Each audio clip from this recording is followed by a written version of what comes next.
Thanks, Caroline. Data out this morning showed that consumer prices were up across a variety of goods. And just before that report, though, President Trump called for lower interest rates. The Fed said it's holding rates steady to try and tamp down further inflation. So how would lowering rates help keep inflation in check for the American people? Sure. Well, first of all, on the inflation point, we did receive those numbers, and they were worse than expected, which tells us that the Biden administration indeed left us with a mess to deal with. It's far worse than I think anybody anticipated, because unfortunately the previous administration was not transparent in where the economy truly was. We know people at this very podium told the American people that inflation was transitory and that it would go away. That was not the case. And now the last report of the Biden administration, as revealed today, shows that inflation is still about 4.5% higher over the past 3 months.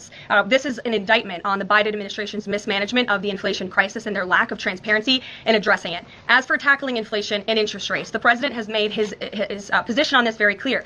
He wants interest rates to be lower. He wants inflation to be lower. And he believes that the whole of government economic approach that this administration is taking will result in lower inflation. I have said that from this podium many times. The president had record low interest rates and inflation rates in his first term. He believes that the economy can handle it and withstand it. And we're doing a lot to tackle the inflation effort on this front. It's a whole of government economic approach, and I've talked about what we're doing to tackle inflation quite a few times from this podium. What about some reciprocal tariffs? That's going to come before Prime Minister Modi's visit tomorrow. I do believe it will come before the Prime Minister's visit tomorrow, and I will let the president discuss the details on the reciprocal tariff front. But this is something he believes strongly in, and it's very simple logic as to why the president wants to impose reciprocal tariffs. It's the golden rule, which we all learned when we were growing up in school. Treat others the way you want to be treated. And far too many nations around this world have been ripping off the United States of America for far too long, and that's why the president believes this will be a great policy that will benefit American workers and improve our national security. JJ. On Doge and the fraud claims, Elon Musk in the Oval yesterday gave us some information on that. We're just wondering if there's some proof, evidence. Is the White House willing to share evidence of those fraud claims, or can Elon Musk come to the briefing room and share material evidence of what he's talking about? Sure. I would love for Elon Musk to come to the briefing room. That's why we had him go to the Oval Office yesterday, where I think he provided great answers. He was speaking in layman's terms, speaking common sense to all of you in the media, but also to Americans at home. But I would say especially to all of you in the media, because I think it's a real fallacy that there's this alleged lack of transparency when it comes to Doge.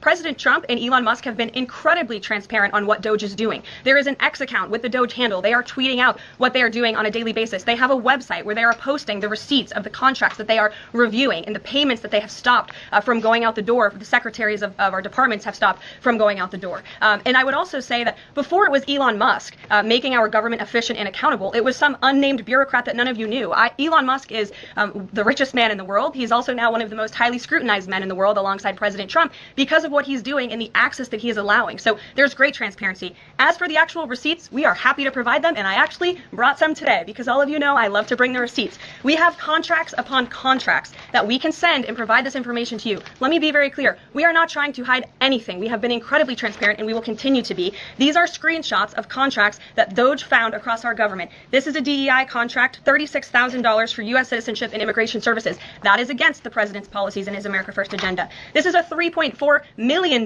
contract, a Council for Inclusive Innovation at the U.S. Patent and Trademark Office, Department of Commerce, another DEI contract that Doge identified.